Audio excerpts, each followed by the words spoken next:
Good evening, everyone, and welcome to the Brian Crombie Radio Hour. I've got a really interesting gentleman to introduce you to tonight who's going to talk about the Golden Dome. Ever heard about that? Unbelievable. Donald Trump has been suggesting that we build, I don't know what it is. He's going to describe, our guest is going to describe what it is, but some sort of a protection system around all of North America, and that Canada is going to participate. And it sounds kind of interesting. And our guest knows what he's talking about because he is the Senior Aerospace Defense Technology Leader, National Level Strategy Operations and Risk Management at the Macdonald-Laurier Institute. And he used to be the head of NORAD. Christopher Coates. Deputy Commander NORAD, Brian. Thanks. Okay, Pleasure to be here, but Deputy I Commander. wasn't the head of NORAD. Yeah. What's the difference? Deputy Commander is the Canadian head? That's correct. So the senior Canadian is the Deputy Commander, and the Commander of NORAD is an American. The NORAD agreement allows for the Canadian and the American to be either the commander or the deputy, but historically it's always been the American that has been the commander, and it's always been the Canadian that's been the deputy. Well, I'll call you the head of NORAD. It's at least the Canadian portion of NORAD. So tell us, if you could, what is a Golden Dome, and does it make any sense? Yeah, it does make a bunch of sense. As the threats to the aerial threats to North America have changed and evolved over time, it makes they become more extreme in the sense that they're a more challenging threat to deal with. They have greater speeds, greater accuracy. They're harder to detect. They pose a greater risk to us on the ground, either as Canadians or Americans. And around the world, there's been a recognition that to deal with these increasing threats, something that's called an integrated air and missile defense system is required, which is really just the acknowledgement that if you're going to deal with things that are coming at you from above, whether that's through space or through the air, then the systems that you use to counter those things that are coming at you from above have a lot of stuff in common. And there's an advantage to dealing with whether it's a small drone or an airplane or a bomb or a missile or something coming, through space like a ballistic missile. To use the same kind of systems in a system of systems to deal with them. What I mean is, you're not going to use a Patriot missile to shoot down a small little drone.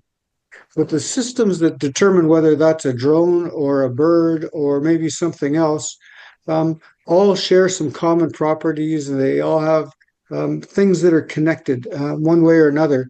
To bring all of that together under a single system of systems provides a great advantage. Because that might have sounded a little overly complicated, but really what it means is, let's bring together under one umbrella all of the stuff that's involved in sensing threats and dealing with threats that are coming at us from above. That's either the Iron Dome in Israel, the Golden Dome, as President Trump has proposed, or an integrated air and missile defense system, if one was to use sort of the technical term for it. Now, you were the deputy commander of NORAD. Don't we have somewhat of a system like that already today? We don't have a system of systems per se. We've got some systems, and we bring them together, but not they weren't designed in that way to work together. And there are some holes in our system of systems. There are some things that just haven't evolved yet to deal with the threats. They haven't kept pace with the threats. In the previous commander of NORAD, General Van Herk commented on that frequently, saying that the adversary had outpaced the defenses of North America. So that's part of NORAD modernization, is bringing NORAD's defenses up to speed, and then maybe a little bit beyond to deal with the advancing threats. But then the idea of bringing all of that together, enhancing it under a single system, adding in I'll call it a space layer that it provides some improved sensing capabilities. That's part of what Golden Dome does. What's the space layer? Yeah.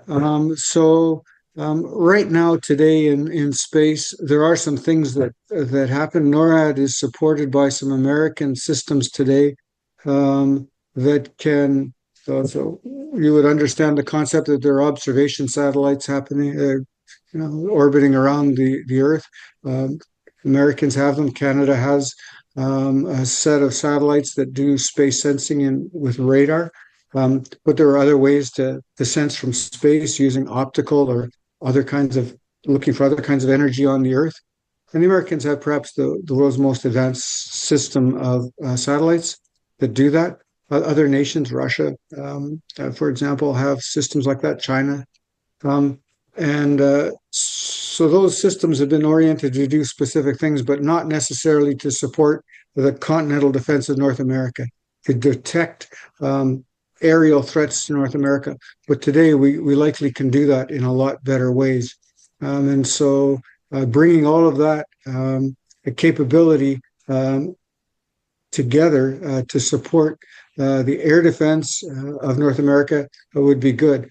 And so you're probably familiar with Starlink, and that's a system of low Earth orbit satellites that are much closer to Earth than the typical sensing satellites that are up at what we call geostationary orbit. The low Earth orbit satellites are much lower. They're spinning around the Earth. They don't hold their position over the planet. But technology today allows them to do what they do in terms of offering internet service. But we can probably take advantage of those satellites to sense some things with much greater definition than you can from the higher orbiting satellites that are in what's called geostationary orbit. Um, by tuning those satellites and their sensors so that you can detect heat signatures or other things, can be a really strong addition to the air defenses of North America. Now, we've heard lots of commentary about Elon Musk's system that is potentially being used in Ukraine and Russia, etc. Is this something that's owned by NORAD, by the two federal governments? Is this something we contract out to private enterprise? Tell me a little bit about that, if you could. Well, the system that they're talking about supporting Ukraine is the Starlink system, I believe. And so this is just to support the communications requirements of the Ukrainian armed forces as they're operating their drones or their other communication requirements in the Ukrainian theater of operations. So in Ukraine and in the regional area as they're conducting their operations. So no, those are commercial satellites owned by Starlink. But What the Golden Dome would be what? Well, we don't know yet. We know what some parts of it would be, and I think as happened just recently, American President Trump has agreed to an architecture, he called it, for the Golden Dome. So that's something that's still fairly classified. It'll take us a while before we understand what that means, but it would lay out, the relationship between the space and the ground-based capabilities, and somewhere in there will be the space sensors and what they're expected to do, what they will contribute to Golden Dome, who will provide them. And it wouldn't surprise me that there might be a combination of commercial capabilities along with government-owned satellites and capabilities that are all brought in support of the continental defense requirements. For example, the Canadian satellites that I mentioned earlier, the radar set constellation mission is owned by a Canadian company, but it provides support to the Department of National Defense and the Canadian Armed Forces. And so that's not an unusual arrangement today to see commercial capabilities supporting the military. What's the benefit of this being a North America-wide operation rather than just being a U.S. or just a Canadian entity? Great question. Thanks, Brian. Well, some of the benefit would be sharing costs, and so if we can help with the costs, and the Americans, let's say they're providing, as they historically have with NORAD, the bulk of the cost, then we benefit by being a participant in a larger But then Donald system. Trump's going to come back and just say, "You're taking advantage of us. You're No, I free rider." think. Yeah, I don't think anyone's criticized NORAD as being a free rider. And so NORAD is a negotiated agreement where we pay our call it fair share. And so I haven't seen that's attracted attention as Canada taking advantage of the U.S. in defense. And so I imagine it would be a sort of a similar approach. So you think it makes sense It's modernization effectively of NORAD. Um, and you think it'll work. So it's not like pie in the sky. It's actually something that makes technological sense as well as economic sense. Is that correct? Yeah, I think that today there are some technologies that exist that haven't been used yet to support continental defense. Bringing all those together as sort of the first stage of Golden Dome makes a lot of sense. And then I think as technology allows, there'll be other parts that'll be brought on board, and that makes sense too because adversary capabilities will be evolving. Our own defensive capabilities should evolve in order to ensure that we're well defended and we create some deterrence. So yeah, it makes sense to me from an operational perspective in terms of defending North America. We're chatting tonight about the proposal for a Golden Dome that President Donald Trump, has proposed with Christopher Coates, who knows what he's talking about because he's got great experience in this area. He was the deputy commander of NORAD. We're going to take a break for some messages and come back with our expert and talk a little bit more about some of the challenges of implementing this and some of the priorities that we've got in national defense. And is this one of the areas we should be spending the money? Stay with us, everyone. Back in 2 minutes.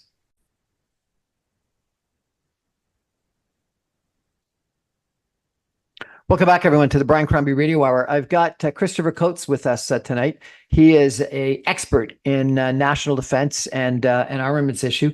He is currently the director of foreign policy, national defense, and national security for the Macdonald-Laurier Institute. He is also a senior advisor for PricewaterhouseCoopers in the Middle East.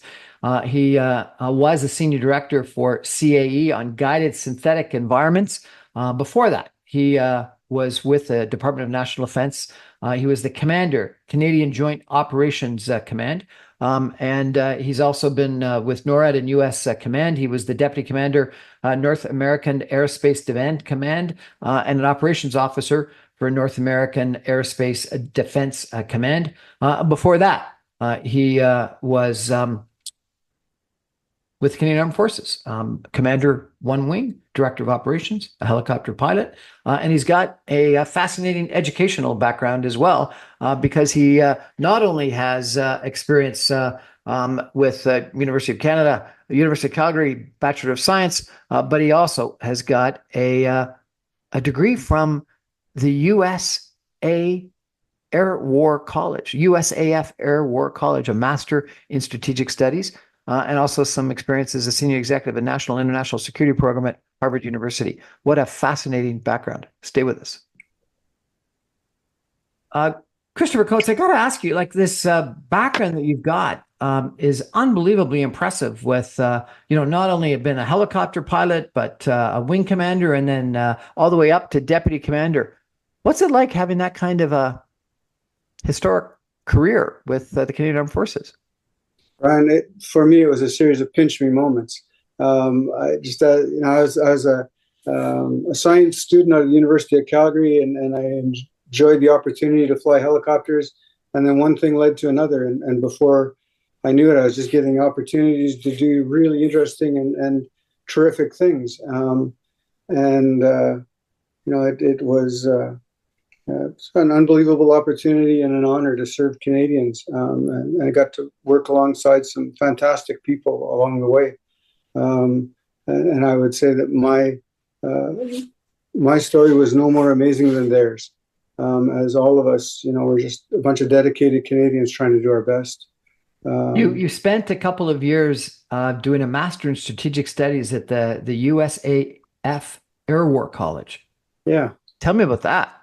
Yeah. So there are relationships that exist between the Canadian military and foreign colleges, military colleges, just like Canada receives a certain number of visiting foreign military people at its staff college in Toronto every year. I had the opportunity to go do my studies down in Montgomery, Alabama.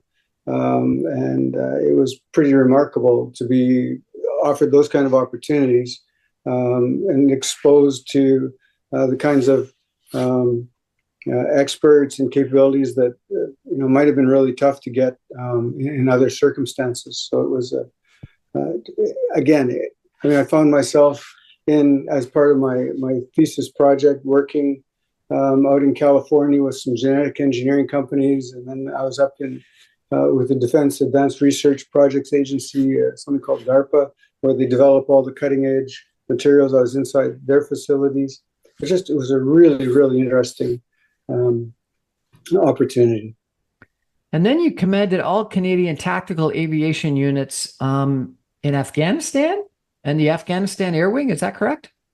Yeah. So back in 2006, 2007, the Manley Report on the future of Canada's contribution to Afghanistan made a recommendation that Canada implement a suite of air and aviation capabilities to support our forces there. You might recall that Canada was losing an awful lot of a really sad high number of Canadian troops were killed operating in Afghanistan. The threat of IEDs on the roads, et cetera, was taking a really, really terrible toll on Canada and Canadians, our Canadian soldiers. And so to mitigate that risk, we needed some more observation capability, and we needed some transport capability to try and keep the soldiers off the roads when we could. And so a decision was made to deploy helicopters, 2 or 3 different types of helicopters to Afghanistan, and introduce some of our first drones in Afghanistan. You had drones back 15 years ago in Afghanistan, really? We did, yeah. There was one type that was operating first before I got there and set the wing up. They're being operated by our Army. It was a small aircraft called a Spurwer, launched off the back of a truck.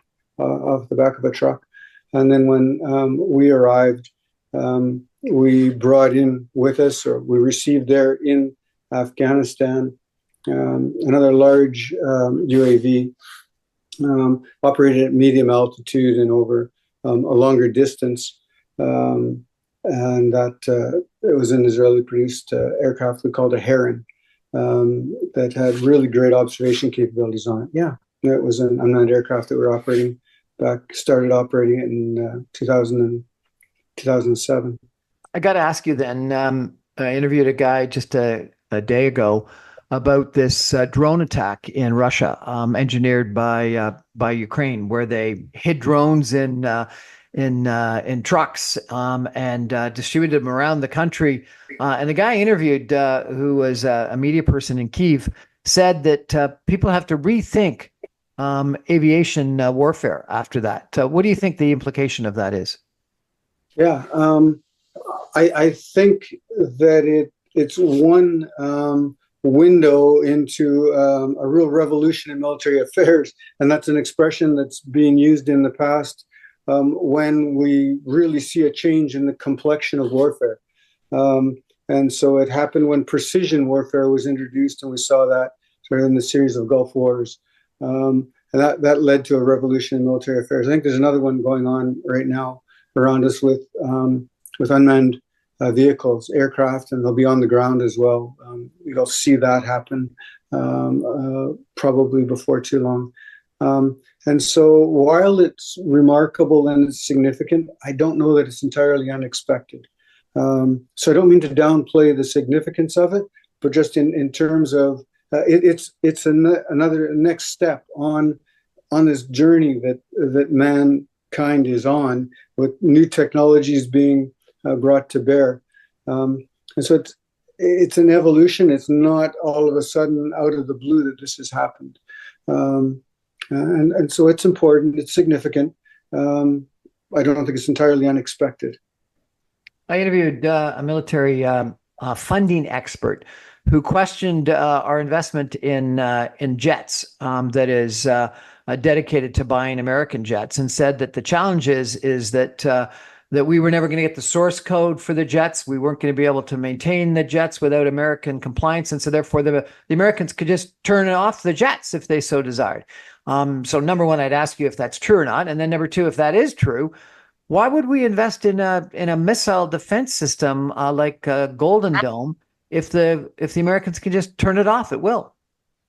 Yeah, so there's some interesting histories of military, some military history that's interesting as a response to your question, and so I'll deal first with the idea of, do we need manned aircraft, and is this the end of manned aircraft? Perhaps you and your listeners will have heard of the Avro Aero. It was this aircraft that was designed in Canada. It was state of the art, cutting edge, and so at the end of the 1950s. And built in Mississauga. Correct. And when the decision was made to stop that project, people will say there's a couple of reasons. One of the reasons that was given was, well, the threat was now ballistic missiles from the Soviet Union, and that Canada didn't need a fighter interceptor like the Avro Aero anymore. So there was going to be no more need for interceptor aircraft. Canada turned its attention to the Beaumark missile as the way to defend against ballistic missiles, and we abandoned the Aero project. And I think there's a history around that as well. People could say, and there was perhaps an effort, as another example, a decade, 2 decades ago, to move away from heavy armored vehicles. And we saw that nations, including Canada, were perhaps thinking of moving away from tanks, big assault, heavy combat armored vehicles, including tanks. And that hasn't been realized either, that there still continues to be a need for tanks. And we could look at what's happening in Israel or in Afghanistan, in Ukraine and other places to show that there still is a requirement for it. So what I would suggest, Brian, to you and your listeners, is that while new technology comes online, it doesn't alleviate the need for the old technology and the old capabilities. They still had a place and a purpose, and they still will moving forward. So I think there will still be a need and a niche for those aircraft in the future. But there will also be a need, unfortunately, for a whole new suite and set of capabilities that is offered by unmanned aircraft. One doesn't replace the other. And if we were to do away with our manned aircraft, then that just creates a vulnerability that an adversary would take advantage of. But what about the issue about being reliant on American-produced equipment? I think it's Finnish jet. We would own the code. We would maintain it ourselves. Some of it would be actually manufactured in Canada. Should we become reliant on American-sourced equipment in aircraft and in missile defense? Yeah. So I think that if the question you're asking me is, do I think that it's smart to be involved or to maintain our commitment to the F-35 as sort of the replacement of the F-18 for Canada? I think that's the right thing to do for a lot of reasons, and the competition was done. Do I think as an aviator that it's smart to be reliant on one particular aircraft? No. And so I think the right answer for Canada, if Canada could afford it, would be to have two types of fighter aircraft, so that we could mitigate certain risks. And those risks aren't in just the things that you talked about, that may or may not be the case, that America might exert some sort of limitations on Canada's employment by limiting our access to certain things, which I really don't think is a risk or a threat anyways. So I get people are talking about it, but I don't think that that's something we need to be concerned about. But I think the smart answer is to have more than, don't have all your eggs in one basket. It would be the right thing to do. But I don't know that Canada could afford the alternative to have a couple of types of aircraft. There's reasons for that. If one of the aircraft suffers some sort of a maintenance problem that says, all right, all of those aircraft are grounded, well, then you've lost all of your capability. And we've seen that where the Americans had to ground a certain fleet of fighter aircraft in Canada, backfilled them with our F-18s. That's happened during my time with our Air Force. And so that's we backed up the Americans. That's a nice thing to know. Yeah, we did. So their F-15 fleet had a servicing problem. They grounded all of their aircraft, which are defending up in Alaska and Canada, backfilled with our Hornets to support them. I think that's just an example of having all of your eggs in one basket creates a bit of a risk. And so if we buy one fleet of aircraft, whether it's from the US, whether it was from Scandinavians, from the Swedes, or wherever it's from, there are going to be risks associated with that. I think the United States and Canada share common interest in the defense of the continent. I think it's in their interest that we would be employing our aircraft to the full extent of our capability. And so I have great faith that these scenarios that people are painting are perhaps unlikely to happen if they were even possible.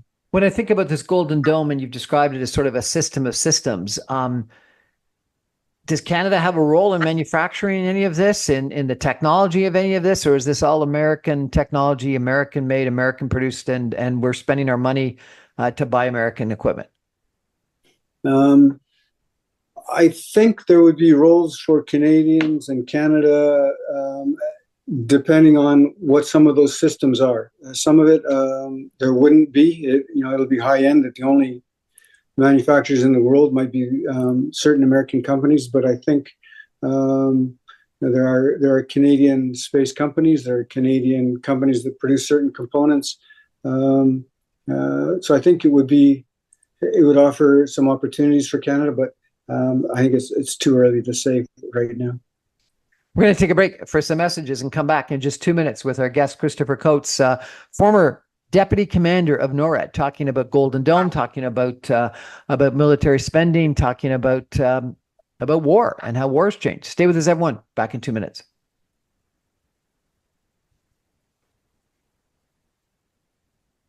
Welcome back, everyone, to the Brian Crombie Radio Hour. We've got Christopher Coates with us. He's the former Deputy Commander of NORAD with, I presume when you're Deputy Commander, you're still with the Canadian Armed Forces. Is that correct? Yeah, absolutely. Our Canadian Forces members, many of them operate all around the world in these kind of unique arrangements where you're part of some other kind of an organization, but at all times you're a member of the Canadian Armed Forces. And Canadian Armed Forces is responsible for your pay and other parts of your administration, even though perhaps some parts of your operational activity is directed by some other organization. And I understand you spent time in Afghanistan and in Germany. Is that correct? I did. That's all correct. Yeah. And you recently visited NATO headquarters. I was. So in my role with MacDonald-Laurier Institute, I had an opportunity to visit NATO headquarters, and this was sort of during the period of the Canadian election campaign, just for our listeners to have an idea of when it was. And it was really interesting. I'd been in and out of NORAD headquarters many times during my military career, and then after I left the military, I'd also been in NATO headquarters a few times. But the feel was that things had changed in ways that were sort of unexpected. Explain. How have they changed? Because everyone's now together fighting or trying to think about helping to fight the Ukraine war? I'd say there were a couple of sort of big changes. The first was that while NATO is comprised of a group of nations that are all equal and have sort of equal say, there was always one nation whose voice was a little bit stronger, and NATO benefited from that. And the Americans were either the formal or the informal leader so many times or in so many discussions within NATO headquarters, and it seemed like after the American leadership changed, and I think all the world became aware of a bit of a shift when we think of the kinds of announcements that were made by Secretary Hegseth at Munich Security Forum and other venues in Europe back in February about America sort of reducing its focus on the defense of Europe. I was surprised to see that was also present at NATO headquarters, and there was a sense that the Americans weren't exercising that same informal leadership role. And that creates a bit of a challenge for Canadians as NORAD or as NATO. I mean, then seemed to really shift and focus on rearming Europe and European security. And so then, without the Americans leading and with the rest of NATO focused very much on rearming Europe, a project in Europe that you've probably heard of. It sort of leaves Canada out in the cold a little bit. And so those were sort of the two big changes. And the third was I was sensing it in NATO a month and a half ago that the discussion that would be taking place in June at the Leaders Summit, the discussion around NATO commitments wasn't going to be around 2%. That was very much in the rearview mirror, that the discussions were going to be 3% and 5% and beyond. And it seemed to me that was out of sync with the kinds of discussions that I'd heard during the election campaign, where the leaders in Canada were talking about maybe getting to 2% a little bit quicker. Do you think that at the G7 in Kananaskis, there's going to be talk of going to 3 or 5% of GDP spent on national defense? Well, I would be surprised if that's sort of a subject at Kananaskis at the G7. I think that's more going to be a subject for the NATO Leaders Summit in June itself, rather than at the G7. And I have a high degree of confidence that the discussion is going to be around 3 and 5%. Absolutely. Now, some Eastern European countries are already at that 5% level. Does it make any sense for Canada to ramp up to 5%? So Brian, I'm not a big fan of the numbers of 3%, 5%, or 2%. I think it makes sense for Canada to recognize the challenges, the geopolitical challenges of the world that we're in, and to lean forward to make sure that Canadians are well defended, that threats are deterred, and that Canada is a strong ally with like-minded nations. And that requires a certain set of capabilities and commitment. I don't think we have those today. Whether that costs us 2, 3, 5, 7, 10%, I think that needs to be what we're focused on doing, is ensuring that we're well defended, that our allies are well supported, and that we're moving forward as like-minded nations to ensure a world where we all prosper. And so my attention wouldn't be so much on the percentage. It would be on whether we're doing what we need to do, given the threats and challenges that are happening in the world around us. And I don't think we're there. Sir, you had, I think it was 18 years as a helicopter pilot. You had an incredible military career, and then you had an incredible career within the senior echelons of the Armed Forces of Canada, ending up as deputy commander of NORAD.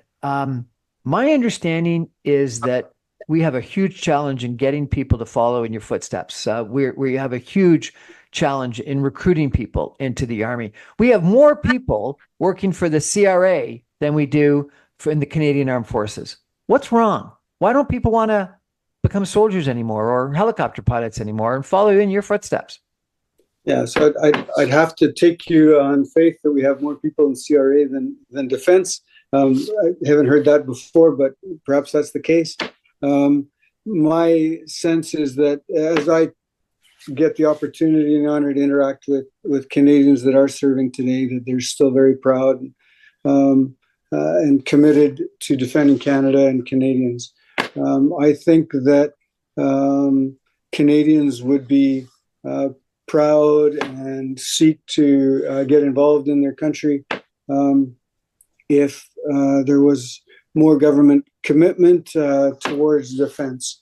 And so I think if our government placed a higher value on defense and that it was an important institution for the nation, that I think Canadians from all walks of life would see it as something that was valuable and worth pursuing.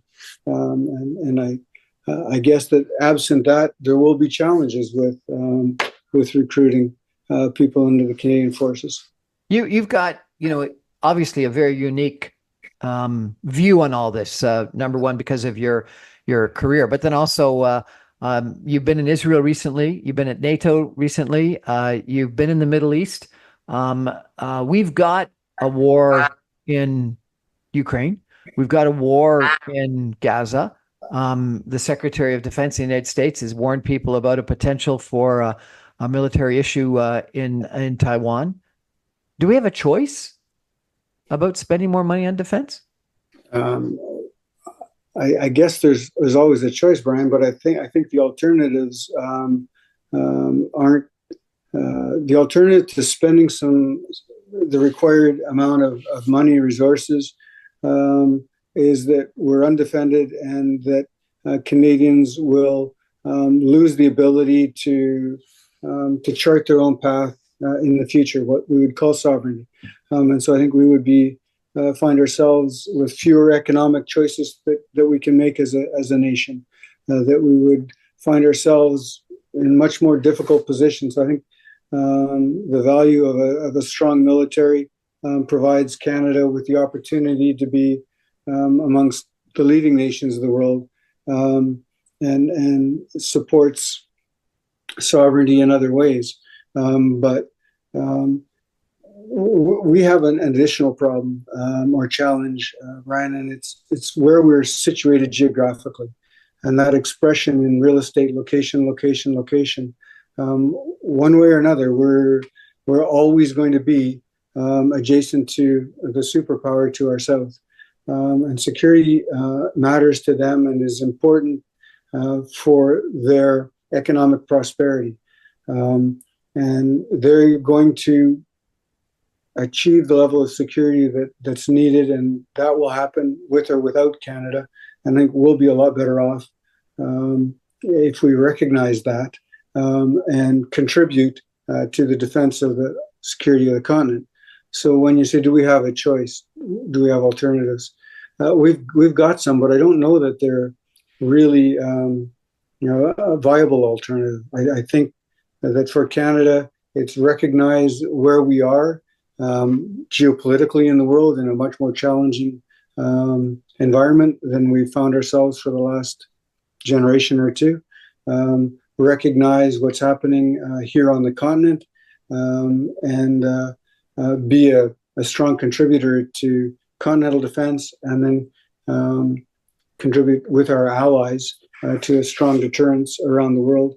And I think that would serve Canada well. But if we miss the opportunity to do that, that's going to affect our ability to be a prosperous nation. I think some people, when faced with this issue, wonder about priorities. We got to recruit more people. We got to build more tanks. We got to build frigates. We got to build icebreakers. We got to open up another base in the Arctic. We got to have submarines. We got to have jets. Now we're talking about Golden Dome. Do we have to do it all, or are there certain priorities that we have to? And then people talk about drones taking over warfare, and we got to invest in thousands of drones. Like, what's the priority, sir? Oh yeah, good question. A really good question, Brian. I think the priority first is on the people, part of the equation, but it can't be only that. There's going to have to be some capabilities. So we're going to have to invest in the people of the Canadian Armed Forces and make sure that they're well supported, they're well educated, that they have the tools required to do their job. And when I say tools, then that talks to some degree about the equipment. Most of what you've described will be on the list of things that need to be addressed. The order of that, I don't have a magic answer for it. It'll be interesting to see how the government comes to terms with it. I think it makes sense that the number one priority will be continental defense.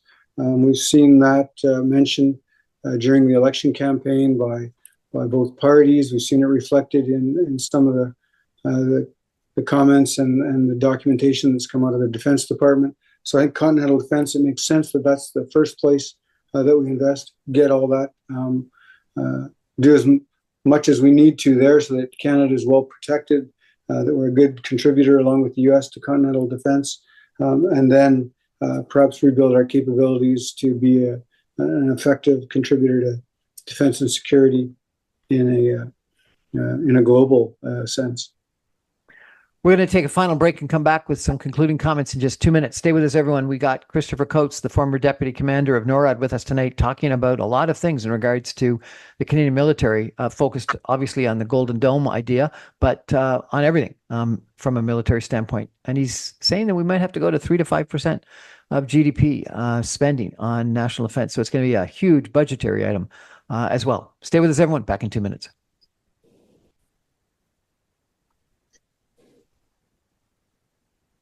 Welcome back, everyone, to the Brian Crombie Radio Hour. Christopher Coates is our guest tonight. He's the former deputy commander of NORAD with the Canadian Armed Forces, and he's had an 18-year career as a helicopter pilot, and then beyond that, in numerous different senior positions within the Canadian Armed Forces. We've been talking about the Golden Dome, and you mentioned while we were off that what we should be doing is thinking about this from a deterrence standpoint. Can you explain that a bit, please, sir?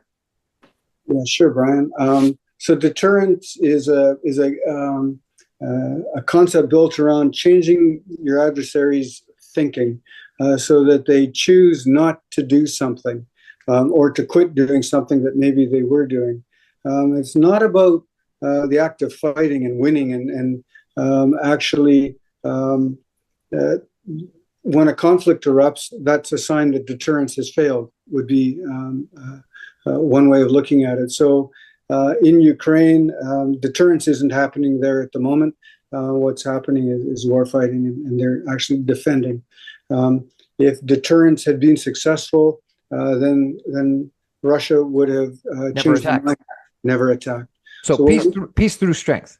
Yeah, right. And so what we want to do, I believe, as Western nations and as Canada, or as Canada and the US, is deter adversaries from threatening North America, from threatening our prosperity here.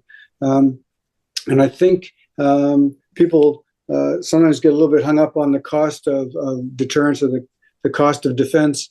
That's always going to be cheaper, though. If we're successful in defense, that's going to be a lot.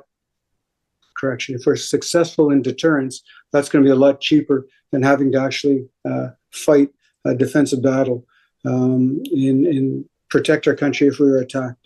And so I guess, there's a mindset in Canada that, we don't have a threat. There are no threats to Canada. We've got very little that we need to be concerned about. As the deputy commander of NORAD, I was paid to be paranoid and worry about the threats that might be out there and that might challenge Canada. I think there are threats that we should be concerned about, and it behooves Canada to ensure that we're well protected and defended from those. The Arctic regions of Canada, for example, perhaps are quite vulnerable. And it might be in Canada's best interest to make sure that they're less vulnerable. So that if an adversary, whoever they might be, decided that it was in their interest to change the geopolitics, put a little bit of pressure on Canada or NATO or on North America through something in our north, that they'd be deterred from that they would think twice about doing that. So if we think about the role of the Canadian forces in Latvia right now as part of the enhanced forward presence on NATO's northeastern flank, trying to deter Russia from doing whatever it is they might consider doing in the Baltic states or in the Nordics along the Finnish border.